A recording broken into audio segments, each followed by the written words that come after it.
कहते हैं निरोगी काया हमारे जीवन का मूल मंत्र है, लेकिन आज के समय में निरोगी काया रखना आसान नहीं है। यानी कि हमारा शरीर कई बीमारियों से घिरा हुआ है। ये हमारे लिए शुभ संकेत नहीं है।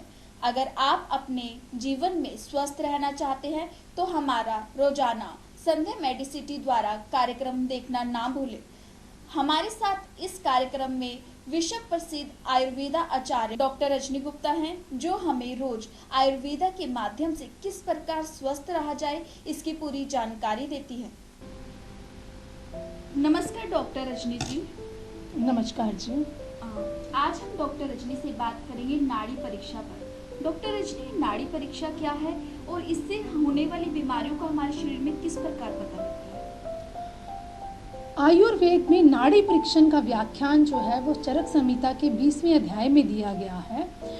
अगर कोई भी पेशेंट है और उसकी बॉडी में कुछ सिम्टम्स आ रहे हैं, जैसे वीकनेस आ रही है, थकावट लगती है या कमज़ोरी फील हो रही है, तो से वी कैन एनालाइज। एक आयुर्वेदिक फिजिशियन को ये पता चल जाता है कि उसकी बॉडी में से कौन सा दोष बढ़ रहा है। इसमें वात, पित्त और कफ, इन तीनों दोषों को असेस किया जाता है। अगर आपकी नाड़ी फीबल है, इसमें नाड़ी में क्या देखते हैं, सबसे पहले हम नाड़ी में उसका रेट देखते हैं, उसकी रिदम देखते हैं, उसका फ्लो देखते हैं। और ये जो भी आयुर्वेदिक फिजिशियन रहते हैं, अगर उनका अच्छा एक्सपीरियंस है तो वो नाड़ी एनालिसिस से ही पता चल जाता है कि पेशेंट की बॉडी में कौन कौन सी बीमारी हो रही है। पेशेंट की दशविधा परीक्षा करते हैं, जिसमें नाड़ी, मल, मूत्र, उसकी टंग की अपीयरेंस को देखते हैं, उसके फिजिक के अपीयरेंस को देखते हैं। उससे हम वात, पित्त, कफ के बारे में एनालाइज करते हैं। ऑलरेडी हमारी एक वीडियो भी पहले हमने बनाई थी, जिसमें हमने वात के सिम्टम्स बताए थे और पित्त के सिम्टम्स को बताया था कि अगर आपके शरीर में वात बढ़ रहा है तो आपके क्या क्या सिम्टम्स आएंगे।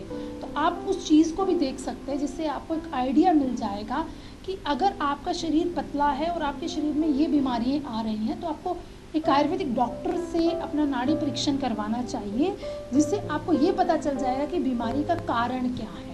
क्योंकि जो नाड़ी होती है, इसमें वात, पित्त, कफ के अकॉर्डिंग इसके रिदम्स रहते हैं। कभी ये बहुत फीबल चलती है, कभी ये फास्ट होती है। जैसे इसको आयुर्वेद में हम बोलते हैं कि हंस की गति में चल रही है तो वो कफजन नाड़ी है, वो सरप मतलब बहुत फास्ट चल रही है तो वो वातजन नाड़ी है, वो स्पैरो की गति में चल रही है तो वो पित्तजन नाड़ी है। इसके ऊपर कुछ क्लिनिकल रिसर्च के पेपर्स भी हैं मेरे पास। सो इसमें ऑलरेडी मेंशन किया गया है कि नाड़ी एनालिसिस से हमें पता चल सकता है कि पेशेंट की बॉडी में किस तरह के सिम्टम्स अपीयर हो रहे हैं। तो किसी पेशेंट को फीवर है तो बहुत रैपिड पल्स होगी, और किसी को आम मतलब इनडाइजेशन हो रहा है या अग्नि उसकी मंद है, तो उस कंडीशंस में भी जो पल्स का रेट होता है वो स्लो होना शुरू हो जाता है। हम सोचते हैं कि पेशेंट का बीपी लो हो रहा है, तो उस कंडीशन में सबसे पहले हाथ आपका इसमें जाता है नाड़ी पे, और देखते हैं कि एकदम से रेट जो है वो कम आ रहा है, या किसी को कार्डियक अरेस्ट हो रही है, तब भी हम नाड़ी से एनालिसिस करते हैं। इसी तरह आयुर्वेद में अलग अलग बीमारी में नाड़ी का जो एनालिसिस होता है वो अलग अलग रहता है। उस एनालिसिस से हम असेस कर सकते हैं कि पेशेंट की बॉडी में कौन सी प्रॉब्लम्स बन रही हैं।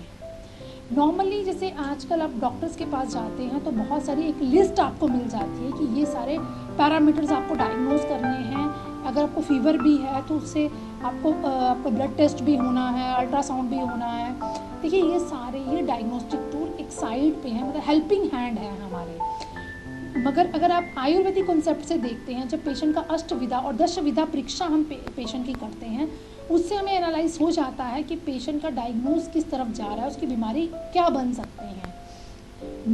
इसमें अगर आप देखें तो मशीनरी में कहीं एरर हो सकता है। कई बार आप रिपोर्ट्स करवा के आते हो किसी एक लैब से और आपका कोलेस्ट्रॉल कुछ लिमिट्स में 200 से ज़्यादा आ रहा है, और दूसरी ही लैब से अगर वो टेस्ट करवाते हो तो वहाँ पे आपकी वेरिएशंस आती हैं।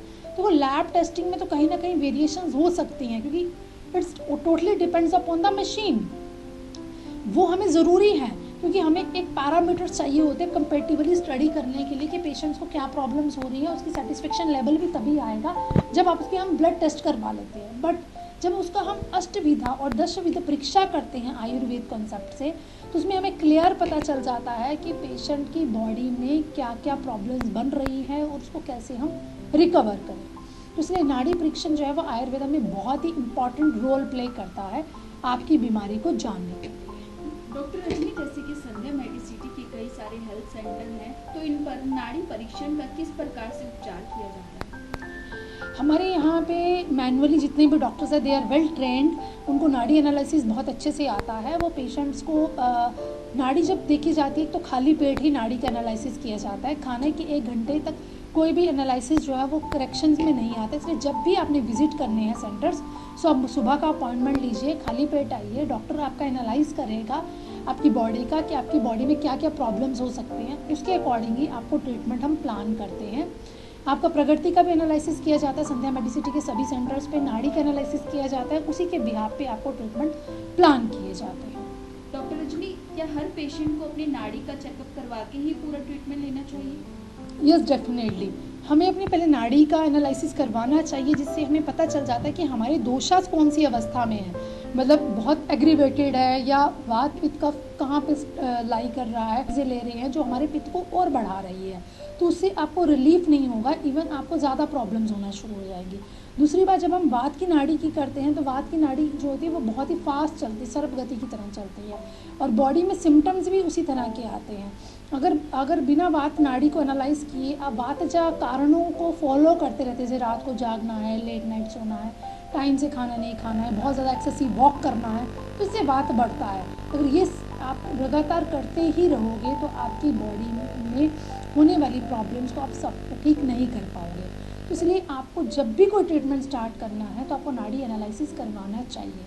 अब इसके लिए एक इंस्ट्रूमेंट भी आ गया है, जिससे हम डायरेक्ट रिपोर्ट जो है वो कंप्यूटराइज्ड रिपोर्ट निकाल लेते हैं, पेशेंट की नाड़ी के ऊपर रख के उससे कंप्यूटराइज्ड आ जाता है कि कौन कौन से दोष किस अवस्था में है। सो हमारे सेंटर्स पे ये दोनों ही तरह से ट्रीटमेंट किया जाता है। इसको लेटेस्ट जो हमारा इंस्ट्रूमेंट है उसके अकॉर्डिंग भी पेशेंट का एनालाइज किया जाता है, और मैनुअली भी डॉक्टर उसका एनालाइज करता है। उसके बाद जो कंपैटिबल स्टडीज़ आती हैं उसके अकॉर्डिंग ही हम पेशेंट का ट्रीटमेंट प्लान करते हैं। अगर आपको भी नाड़ी परीक्षा से अपनी हेल्थ की पूरी जानकारी प्राप्त करनी है तो हमारे स्क्रीन पर दिए गए नंबर पर संपर्क कर सकते हैं, और नजदीकी संध्या मेडिसिटी के किसी भी हेल्थ केयर सेंटर पर जाकर पूरी जानकारी प्राप्त कर सकते हैं। बाकी की स्वास्थ्य संबंधित खबरों के लिए देखते रहिए दिव्य दिल्ली न्यूज। ताज़ा तरीन खबरों को जानने के लिए अभी टाइप करें दिव्य दिल्ली न्यूज। नीचे दिए गए सब्सक्राइब बटन को दबाएं और नोटिफिकेशन के लिए दिए गए बेल आइकन को क्लिक करें। हमारे वीडियोस को लाइक, शेयर और कमेंट करना ना भूलें।